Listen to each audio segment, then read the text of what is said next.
Students, आज हम पढ़ेंगे इलेक्ट्रिसिटी के बारे में। इससे पहले हम इसके कुछ बेसिक फंडामेंटल टर्म्स का डिस्कशन कर चुके हैं, like current, voltage, potential difference, that is. लेकिन उनके बारे में और जो डीप स्टडी और उनका जो रिलेशन है उसको जानने से पहले हमें एक थोड़ा सा डिस्क्रिप्शन और करना है इलेक्ट्रिसिटी से रिलेटेड। तो यहाँ स्टूडेंट सबसे पहली जो हमारी नीड है सिलेबस की भी और सब्जेक्ट की भी, दैट इज इलेक्ट्रिक सर्किट। तो जो इलेक्ट्रिक सर्किट है इलेक्ट्रिसिटी में, वो एक्चुअली क्या होता है, क्लोज कंटिन्यू पाथ। जो सर्किट होता है वो एक क्लोज कंटिन्यू पाथ होता है जिसमें करंट फ्लो करता है। अगर करंट को एक क्लोज कंटिन्यू पाथ नहीं मिलेगा तो करंट फ्लो नहीं करेगा। ओके, तो जो करंट के फ्लो करने का जो पाथ है उसी को हम क्या कहते हैं, इलेक्ट्रिक सर्किट। तो स्टूडेंट्स, इलेक्ट्रिक सर्किट दो तरह का होता है, ओपन सर्किट और क्लोज सर्किट। ओपन सर्किट का मतलब होता है स्विच ऑफ और क्लोज सर्किट का मतलब होता है स्विच ऑन। तो जब हम अपने इलेक्ट्रिक सर्किट को स्विच ऑन करते हैं, पूरा पाथ कंटिन्यू कनेक्ट हो जाता है, तो that is called a close circuit. और अगर बाय चांस सर्किट में कहीं कोई फॉल्ट है या हमने सर्किट को ऑन ही नहीं किया है, स्विच हमारा ऑफ है, तो that is called A open circuit. इसको दूसरी डेफिनेशन में आप क्या कह सकते हैं कि जब किसी सर्किट में करंट फ्लो ना करता हो तो that is called A open circuit, और जब किसी सर्किट में करंट फ्लो कर रहा हो that is called a close circuit.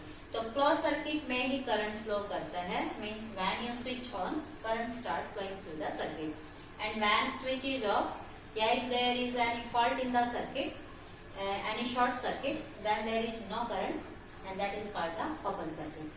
अब स्टूडेंट जो सर्किट है वो ओपन है या क्लोज है, उसको जब हम पेपर पे डिस्क्राइब करते हैं, किसी को हम समझाते हैं, तो सर्किट को बनाने के लिए जितने भी हमारे इलेक्ट्रिकल कनेक्शंस हैं, अप्लायंस हैं, जो भी हमारे कंपोनेंट्स हैं, उन्हें हम कुछ सिंबल से डिनोट करते हैं। तो मैंने यहाँ कुछ सिंबल बनाए हैं।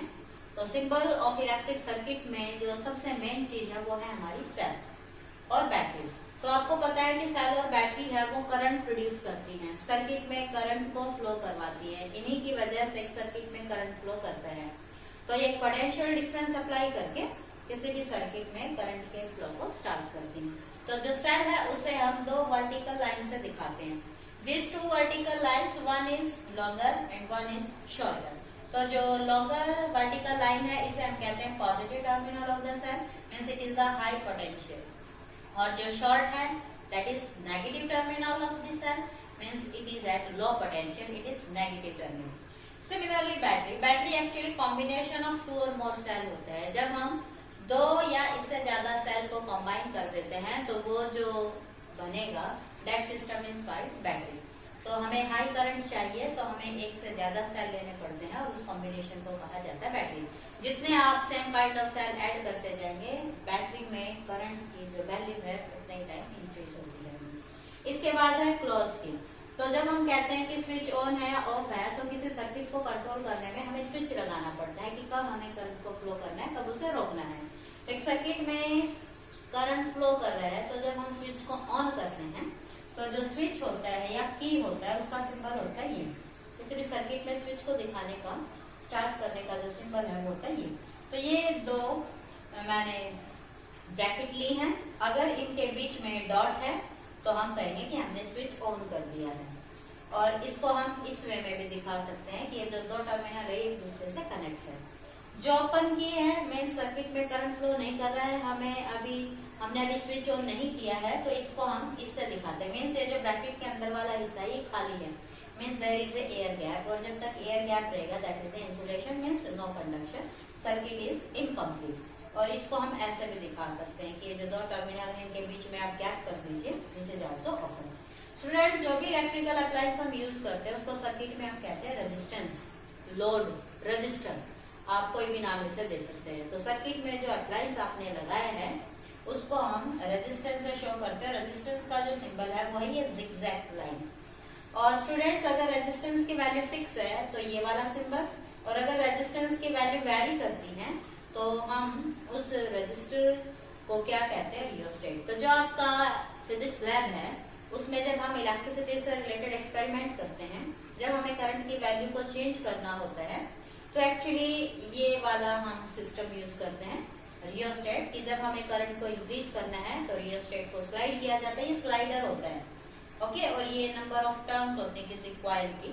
तो जब हम इस रियोस्टेट को मूव करते हैं इधर फॉरवर्ड और बैकवर्ड, तो रेजिस्टेंस की वैल्यू चेंज होती रहती है। तो जो वेरिएबल रेजिस्टेंस है उसे क्या कहते हैं? रियोस्टेट। इसका काम करंट की वैल्यू को कंट्रोल करना होता है। इसके बाद मैंने ये बनाया है, ये दो वर्टिकल लाइन जो है इनके बीच में जो पॉइंट है इज कॉल्ड जंक्शन, ज्वाइंट।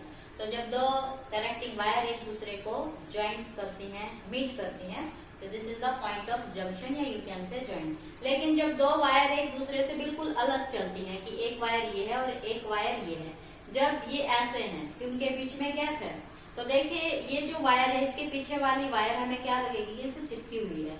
लेकिन अगर हम इसे पेपर पे दिखाएंगे कि ये दोनों चिपकी हुई नहीं है, दोनों अलग अलग हैं, तो इन दोनों को अलग अलग शो करने के लिए इसके ऊपर ये हम एक कर्व दिखा देते हैं। मीन्स ये वाली वायर इस वायर से कनेक्ट नहीं है। ओके स्टूडेंट्स, तो these are some common symbol of electric circuit component. इसके अलावा भी हैं दो चार, जैसे कि एमीटर, वोल्टमीटर, ओके, बल्ब, इनको भी हम शो करते हैं। तो जो बल्ब है, वैसे तो आप इसे रेजिस्टेंस से दिखा सकते हैं, इलेक्ट्रिकल अप्लायंस से मैंने कहा था आप इससे शो कर दीजिए, लेकिन कई बार आपकी बुक में जो बल्ब है उसको भी सिंबल दे रखा है। तो जो बल्ब है उसका सिंबल होता है ये। ओके, तो अगर बल्ब में करंट नहीं है तो आप उसे ऐसे शो करेंगे, और अगर उसमें करंट फ्लो कर रहा है तो आप उसे ऐसे शो करेंगे। ओके, तो this is a glowing bulb, means current is flowing through this bulb, and this is a film, there is no current, it is actually open circuit. अब एक होता है आपका एमीटर। एमीटर स्टूडेंट्स वो electrical instrument है जो current को major करता है, एम्पियर। एमीटर का मतलब है जो एम्पियर्स को मेजर करे, और एम्पियर में किसको मेजर करते हैं? करंट को। सिमिलरली एक इलेक्ट्रिकल अप्लायंस है जो वोल्टेज मेजर करता है वोल्ट में। तो जो वोल्ट मीटर है वो वोल्टेज मेजर करता है, पोटेंशियल डिफरेंस मेजर करता है। तो जो वोल्ट्स को मेजर करे that is called volt meter, और वोल्ट्स में क्या मेजर किया जाता है? That is over potential difference.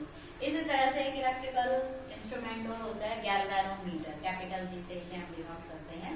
तो जो गैल्वेनोमीटर अगर सर्किट में लगा है तो वो ऐसे मिलेगा, और जो गैल्वेनोमीटर होता है उसका काम होता है सर्किट में करंट है कि नहीं, करंट की प्रेजेंस को डिटेक्ट करने का काम करता है गैल्वेनोमीटर।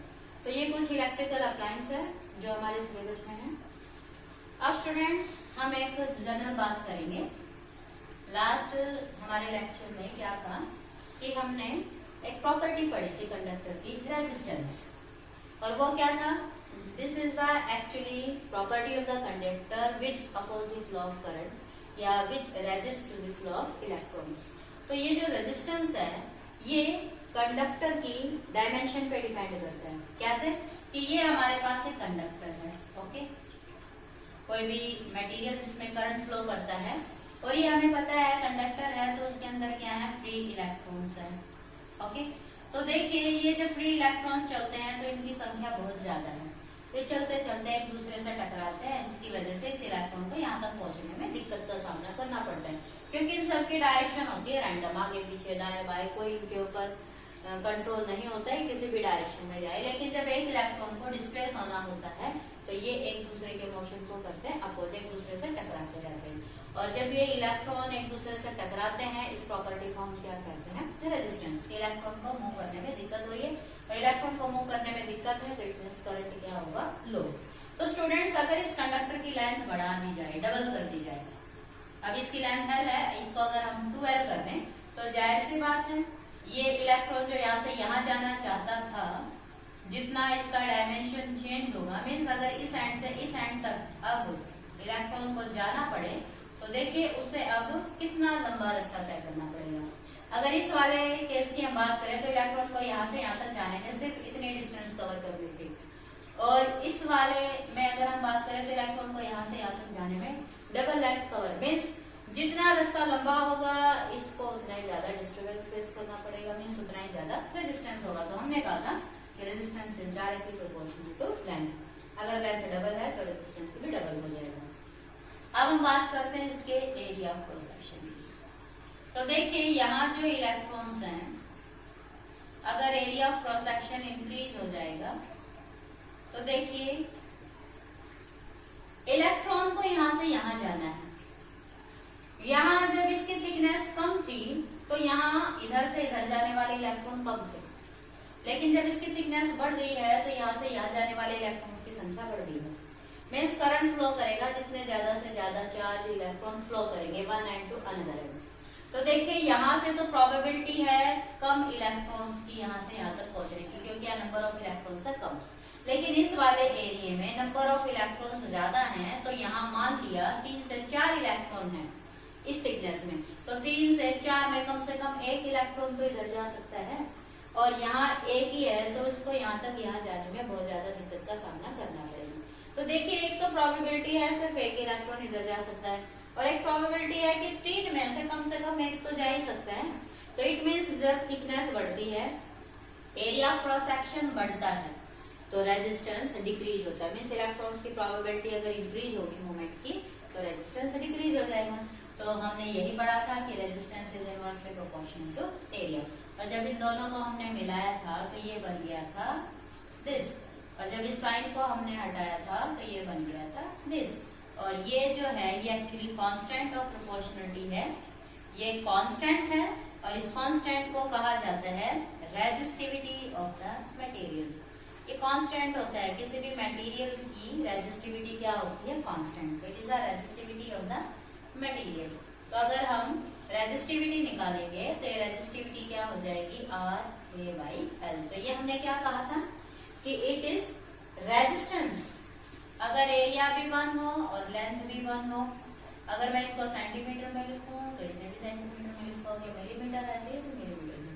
तो जो ये यूनिट डायमेंशन का कंडक्टर है, मटेरियल है, उसका जो रेजिस्टेंस होगा, मीन्स अगर मैं इस A को भी 1 रखूं, L को भी 1 रखूं, तो रेजिस्टिविटी क्या हो गया, R। तो resistivity is resistance of unit dimension of a conductor. तो जो रेजिस्टिविटी है वो मटेरियल की प्रॉपर्टी है। तो ये जो प्रॉपर्टी है वो मटेरियल की फंडामेंटल प्रॉपर्टी है। मीन्स जो रेजिस्टेंस है वो किस पे डिपेंड करता है, रेजिस्टिविटी पे। तो किसी भी मटेरियल का रेजिस्टेंस बदला जा सकता है लेकिन रेजिस्टिविटी नहीं। मीन्स अगर 1 मिलीमीटर लेंथ की रेजिस्टिविटी रो है तो 1 किलोमीटर की रेजिस्टिविटी भी क्या होगी, रो। लेकिन एक मटेरियल है कॉपर का और एक मटेरियल है सिल्वर का, तो दोनों की सेम डायमेंशन की रेजिस्टिविटी क्या होगी, अलग अलग, क्योंकि इनमें नंबर ऑफ इलेक्ट्रॉन्स है अलग अलग, क्योंकि मटेरियल की प्रॉपर्टी नंबर ऑफ इलेक्ट्रॉन्स पे डिपेंड करती है। तो अगर नंबर ऑफ इलेक्ट्रॉन्स डिफरेंट होंगे तो रेजिस्टेंस भी डिफरेंट होगा, तो रेजिस्टिविटी भी डिफरेंट होगी। तो जो रेजिस्टिविटी है वो एक मटेरियल की फंडामेंटल प्रॉपर्टी है, और रेजिस्टेंस है उस मटेरियल की प्रॉपर्टी पे ही डिपेंड करता है। तो कहने का मतलब ये है कि एक मटेरियल जो है उसकी रेजिस्टिविटी हर हाल में क्या रहेगी, कांस्टेंट। लेकिन हम एक मटेरियल के रेजिस्टेंस को बदल सकते हैं, और कैसे बदल सकते हैं, उसके लेंथ, उसके डायमीटर को चेंज करके। तो रेजिस्टिविटी है it is constant for the material, but it can change with change in temperature. तो रेजिस्टिविटी को बदला जा सकता है टेम्परेचर में चेंज करके। तो जो मटेरियल है उस मटेरियल की रेजिस्टिविटी नहीं बदलेगी कब तक, जब तक उसका टेम्परेचर नहीं बदलता है। लेकिन उसकी रेजिस्टिविटी बदल जाएगी अगर उसका टेम्परेचर बदल जाता है। तो जो रेजिस्टिविटी है वो 2 ही फैक्टर पे डिपेंड करती है, एक तो नेचर ऑफ मटेरियल पे और एक चेंज इन टेम्परेचर पे। ओके, चेंज इन टेम्परेचर पे। लेकिन जो रेजिस्टेंस है वो रेजिस्टिविटी पे भी डिपेंड करेगा, जो कि ऑलरेडी 2 पे डिपेंड कर रही है, ये लेंथ पे भी डिपेंड करेगा और ये थिकनेस पे भी डिपेंड करेगा। तो यहाँ से बड़ा अच्छा क्वेश्चन आपके सिलेबस में आता है, और वो क्या है देखते हैं अभी फटाफट।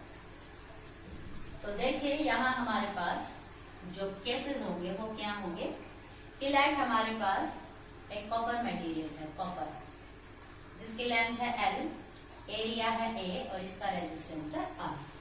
अब अगर इस कॉपर को हम स्ट्रेच कर दें, एक्सटेंड कर दें, इसी मटेरियल को लेके हम स्ट्रेच कर दें, एक्सटेंड कर दें, तो क्या होगा, लेंथ इंक्रीज हो जाएगी। और ये आपको पता है कि जब किसी चीज में एक्सटेंशन होता है तो उसकी थिकनेस, उसका एरिया डिक्रीज हो जाता है। तो क्या होगा कि जब इसे स्ट्रेच किया जाएगा double two its length, means जितने टाइम आप इसे चाहे स्ट्रेच कर सकते हैं। तो अगर आपने इसको डबल लेंथ से स्ट्रेच कर दिया तो क्या हो जाएगा, इसकी लेंथ तो हो गई डबल और इसका एरिया हो गया पहले से हाफ। तो अब कहेगा इसका न्यू रेजिस्टेंस क्या होगा। अगर पहले आर था तो अब क्या हो जाएगा। तो देखिए resistance in this case is rho L by A. तो ये कॉपर का है तो इसकी रेजिस्टिविटी भी रो, और ये इसी मटेरियल को हमने किया तो इसकी रेजिस्टिविटी भी रो। अब जब इसका ये वाला कॉन्फ़िगरेशन आया है तो इस रेजिस्टेंस को हम क्या लिखेंगे, रो, क्योंकि वही मटेरियल है। Length is 12 and area is half. ये कॉमन सेंस की बात है, लेंथ जितनी ज्यादा होगी एरिया उतने टाइम डिक्रीज हो जाएगा। अगर ये डबल हुआ तो ये हाफ हो जाएगा, ये ट्रिपल होगी तो ये 1/3 हो जाएगा। अंडरस्टैंड। तो देखिए इन दोनों को कंपेयर कीजिए तो ये आपके पास बन जाएगा रो एल बाई ए और ये 2 और 2 आ जाएगा इधर। तो देखिए जो नया रेजिस्टेंस है वो 4 टाइम ऑफ इनिशियल। तो यहाँ स्टूडेंट एक जनरल फॉर्मूला आ जाता है कि अगर किसी मटेरियल को आप n टाइम एक्सटेंड करते हैं, if any material is extend n time then what will be new resistance. तो जो नया रेजिस्टेंस होगा वो पहले रेजिस्टेंस का क्या होगा। देखिए 2 था तो 2 का बन गया 4। तो ये 2 इंटू हम 2 भी कह सकते हैं, लेकिन हम इसे 2 इंटू 2 नहीं, हम इसे कहेंगे 2 की पावर 2 मीन्स 2 इंटू एन नहीं, ये क्या है 2 की पावर 2। तो देखिए 4 तो 2 इंटू 2 भी होता है, 2 की पावर 2 भी होता है, लेकिन जब हम इसे जनरलाइज करेंगे तो ये 2 इंटू एन नहीं, ये क्या होगा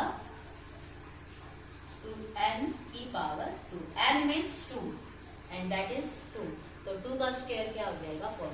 तो यही जो फॉर्मूला है जनरल सेंस में क्या बन जाएगा n square of r। Okay, ऐसा क्यों, क्योंकि लेट हम इसे 3 टाइम एक्सटेंड कर दें। तो जब आप इसे 3 टाइम एक्सटेंड करेंगे तो एरिया भी क्या हो जाएगा 1/3। तो जो नया रेजिस्टेंस होगा वो क्या होगा, length is 3 time and area is 1/3। तो ये क्या बन जाएगा 4 की जगह दैट इज 9। तो अब देखिए अगर 2 इंटू एन होता तो ये हमारे पास 3 इंटू 2 है तो कितना आना चाहिए था 6, लेकिन ये कितना है 9 मीन्स ये n का स्क्वायर होगा। तो जब हम किसी मटेरियल को n टाइम एक्सटेंड करेंगे तो जो नया रेजिस्टेंस होगा वो पहले से क्या हो जाएगा n स्क्वायर टाइम। अब हम इससे अपोजिट केस डिस्कस करेंगे क्या, कि अगर हम इसी मटेरियल को फोल्ड कर दें इसे हम, तो जब आप इसे फोल्ड करेंगे डबल, किसी को इसके ऊपर फोल्ड कर दिया तो क्या होगा, फोल्ड करने से आपको पता है एरिया हो जाएगा डबल और लेंथ हो जाती है हाफ। तो जब आप इसको इस पे फोल्ड कर देंगे तो लेंथ होगी l/2 और जो थिकनेस है वो क्या हो जाएगी फोल्ड करने से डबल ऑटोमेटिक जनरल केस है। तो लेट जब हमारे पास ये वाला केस था तो इसका रेजिस्टेंस है r। तो देखिए resistance of this case is rho l/a and resistance of this case is rho, क्योंकि ये भी कॉपर का ही है, this is rho, l is l/2 and area is 2a। तो ये आपके पास क्या आ गया 2 और 2 हो गया 1/4 और ये रो l/a करो 1/3। तो जो r डैश है वो क्या हो जाएगा 1/4 ऑफ r। तो पहले रेजिस्टेंस था ये और अब क्या बन जाएगा 1/4 मीन्स सेम वही कहानी। n टाइम्स अगर आप इसे फोल्ड करेंगे, डबल कर दिया तो दैट इज 1/4, ट्रिपल कर दिया तो 1/9। तो अगर आप इसे n टाइम फोल्ड कर देते हैं तो जो नया रेजिस्टेंस होगा वो पहले रेजिस्टेंस का क्या हो जाएगा 1/n²। तो ये 2 जनरल केस होंगे आपके पास, initially and finally when you have resistance r and r dash, then what is the effect if you extend n times and when you fold n times। Okay, तो इस पे base बहुत अच्छे question आते हैं और जस्ट सेकंड का question होता है। अब मैं इसे एक वे में और एक्सप्लेन करती हूँ, देखिए कैसे, कि अगर हम यहाँ लेंथ और एरिया की बात ना करें, क्या करें हम, कि जो L लेंथ का कंडक्टर है जिसका एरिया A है, इसके रेजिस्टिविटी रो है, तो इसका रेजिस्टेंस हो जाएगा रो L/A। ओके, अब ये कहता है कि इसको 2 टाइम 3 टाइम फोल्ड कर दिया तो क्या होगा। देखिए अगर इसे एक्सटेंड किया जाए या फोल्ड किया जाए, मटेरियल तो वही है, और जब भी किसी मटेरियल की आप फॉर्मेशन चेंज करते हैं, सेट साइज चेंज करते हैं, तो एक्चुअली क्या होता है इसका वॉल्यूम कांस्टेंट रहता है। तो ये जो मटेरियल आप इसे एक्सटेंड करेंगे तो भी वॉल्यूम वही रहेगा, और इसे फोल्ड कर देंगे तो भी वॉल्यूम वही रहेगा, no change in the volume. तो हम इस एरिया वाले फैक्टर को किसमें कन्वर्ट कर दें, वॉल्यूम में। और कैसे होगा कि अगर हम इस वाले को लेंथ से मल्टीप्लाई कर दें, लेंथ से डिवाइड कर दें, तो ये जो रेजिस्टेंस है ये क्या बन जाएगा, rho L is L square, और एरिया इंटू लेंथ क्या होता है स्टूडेंट्स, वॉल्यूम। तो मैं इस फॉर्मूले को इस सेंस में भी लिख सकती हूँ, एरिया की बजाय हम इसको वॉल्यूम में भी लिख सकते हैं। तो अब ये कहेगा कि अगर आप इसे n टाइम एक्सटेंड करें या n टाइम फोल्ड करें तो there is no effect on volume, सिर्फ क्या चेंज होगा, लेंथ। तो देखें अगर हम इसे एक्सटेंड कर देते हैं तो इसकी लेंथ होगी 12, और कुछ हमें सोचना ही नहीं। तो अब इसका फॉर्मूला क्या होगा, तो फॉर्मूला क्या था, रो एल क्या बन गया, ये बस एल की जगह पुट करो और वॉल्यूम रहेगा वही। तो ये आर डैश क्या आ जाएगा, आर डैश बन जाएगा रो 2 का square is 4, this is L square upon B. और ये क्या था हमारा इनिशियल रेजिस्टेंस। क्लियर है। तो जब आप फोल्ड करते हैं या आप एक्सटेंड करते हैं तो सिर्फ और सिर्फ क्या चेंज होगा, लेंथ, और ये वॉल्यूम क्या रहेगा, कांस्टेंट। तो एक डायमेंशन चेंज होने से, ओके, फोल्ड करो चाहे एक्सटेंड करो, इस एरिया से किस में आ जाओ, वॉल्यूम में। तो ऐसा करोगे तो आपके पास वही आएगा कि नया रेजिस्टेंस जो है वो डबल एक्सटेंड करने से क्या हो गया, N square time of initial. इसी तरह से अगर ये फोल्ड कर देता है तो फोल्ड के केस में क्या हो जाएगा कि अगर ये फोल्ड करेगा तो इसकी लेंथ क्या होगी, l/2। तो यहाँ अब हम l की जगह क्या लिख देंगे, l/2, बाकी सब एज इट इज। और l का स्क्वायर और 2 का स्क्वायर क्या हो जाएगा, 1/4। तो जो नया रेजिस्टेंस है वो क्या आ गया, r/n², 4 means 2 square। ओके, तो these are the general question basis on resistance that depend on its dimension। तो स्टूडेंट्स यहाँ हमने रेजिस्टेंस के बारे में पढ़ा, दैट डिपेंड ऑन डायमेंशंस। एक हमने इलेक्ट्रिकल कंपोनेंट्स के बारे में पढ़ा, और एक हमने बात की थी इलेक्ट्रिक सर्किट की। तो फटाफट एक बार सर्किट की ओर बात कर लेते हैं, क्योंकि इस पे बेस आता है डायरेक्ट क्वेश्चन कि आपके पास एक रेजिस्टेंस है R, उसका आप एक क्लोज सर्किट बनाइए विद सिंपलेस्ट फॉर्म। तो देखिए जब हम एक सिंपल सर्किट की बात करते हैं तो सिर्फ सिंपल सर्किट वो लिखेगा, ड्राई सिंपल सर्किट, और उसके साथ कंडीशन भी देगा आइदर ओपन और क्लोज सर्किट। तो देखिए हम पहले एक ओपन सर्किट की बात करते हैं, वो भी सिंपल। तो एक सिंपल सर्किट में सबसे पहले तो हम लेंगे एक सेल, ओके, उसको कंट्रोल में करने के लिए हमें एक चाहिए स्विच।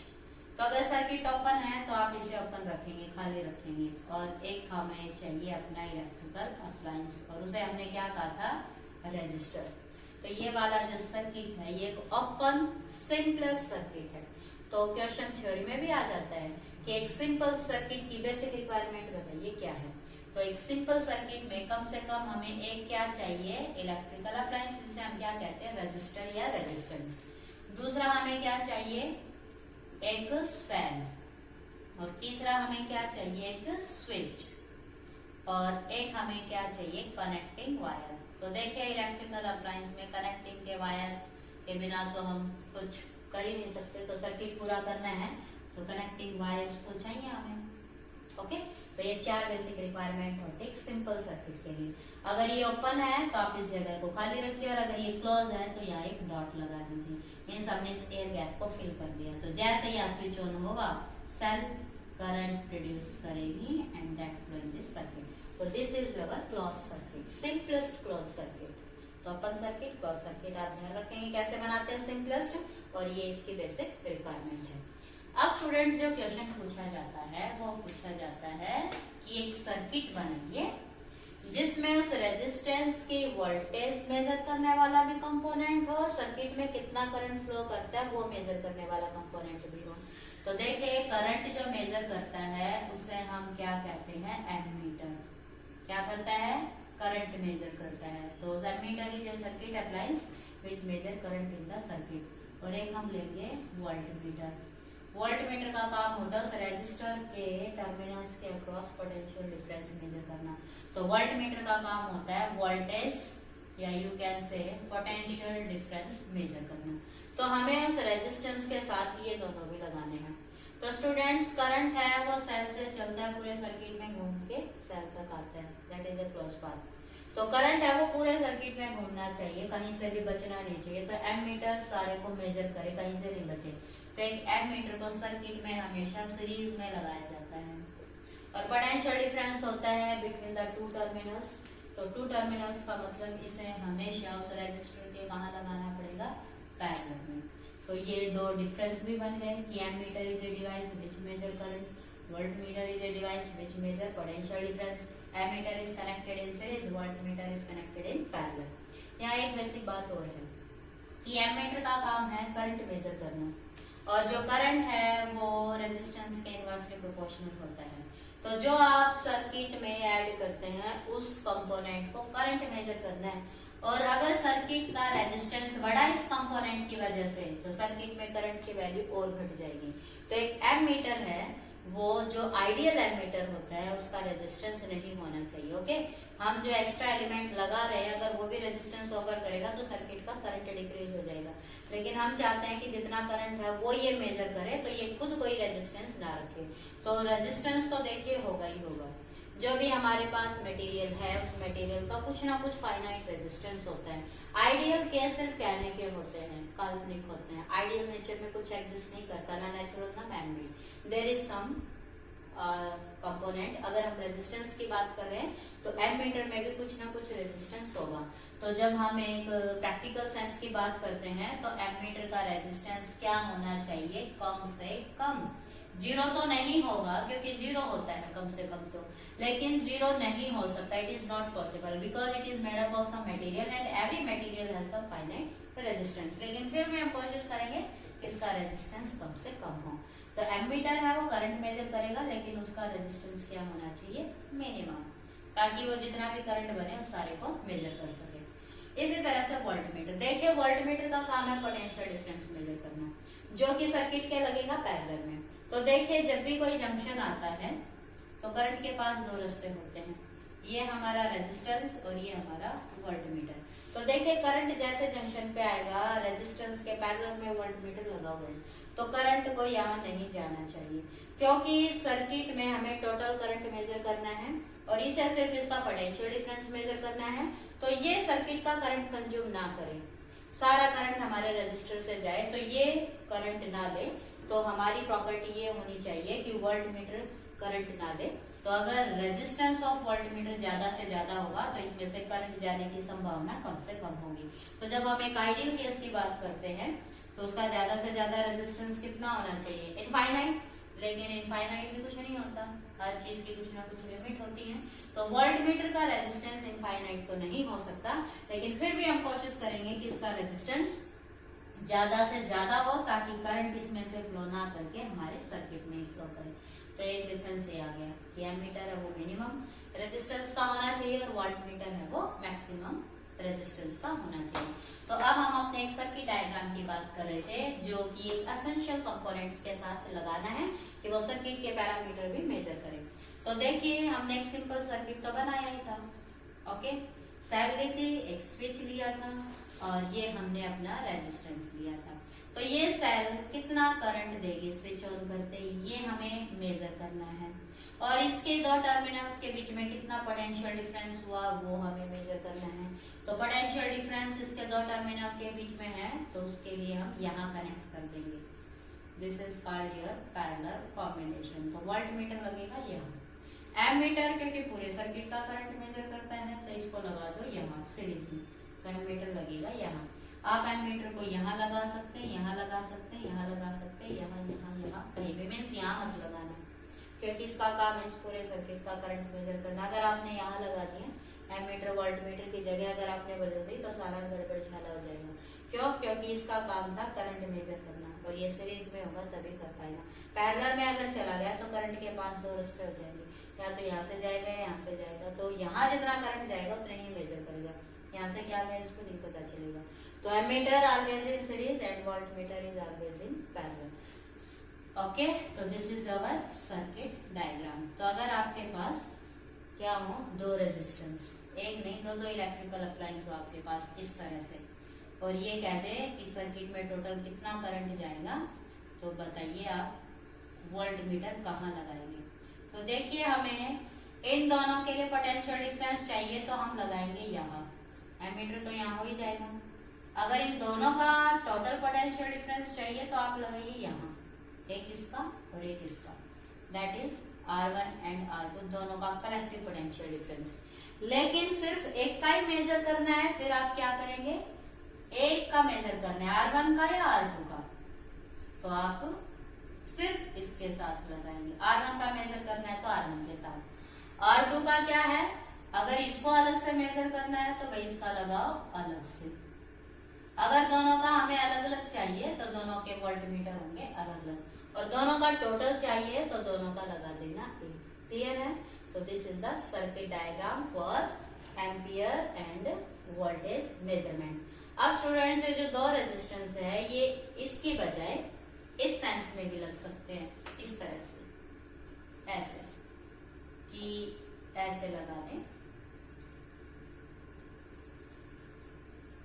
ओके, और ये ऐसे, ये R1 और ये R2 रेजिस्टेंस को हमें कंबाइन करना है।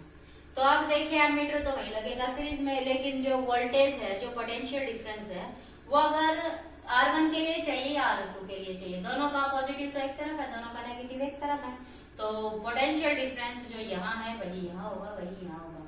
तो वोल्टमीटर या तो आप इन दोनों के बीच में लगा दे, तो ये इसका भी मेजर करेगा और इसका भी मेजर करेगा। और अगर आप इसको यहाँ ना लगा के यहाँ लगा देंगे तो भी ये इसका भी मेजर करेगा और इसका भी मेजर करेगा। और अगर आप इसे यहाँ ना लगा के यहाँ लगा देंगे तो भी ये इसका भी मेजर करेगा और इसका भी मेजर करेगा, और इसकी जो रीडिंग होगी वो इसकी भी होगी और इसकी भी होगी, क्योंकि पोटेंशियल डिफरेंस का मतलब होता है दो टर्मिनल्स के बीच का पोटेंशियल डिफरेंस। और वोल्टमीटर का काम क्या है, दो टर्मिनल्स, दोनों टर्मिनल्स इसके इधर है, दोनों इसके इधर है।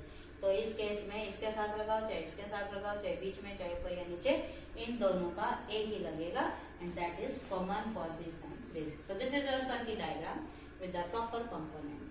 और करंट फ्लो कर रहा है तो ये जरूर ध्यान रखेंगे, दिस इज स्विच।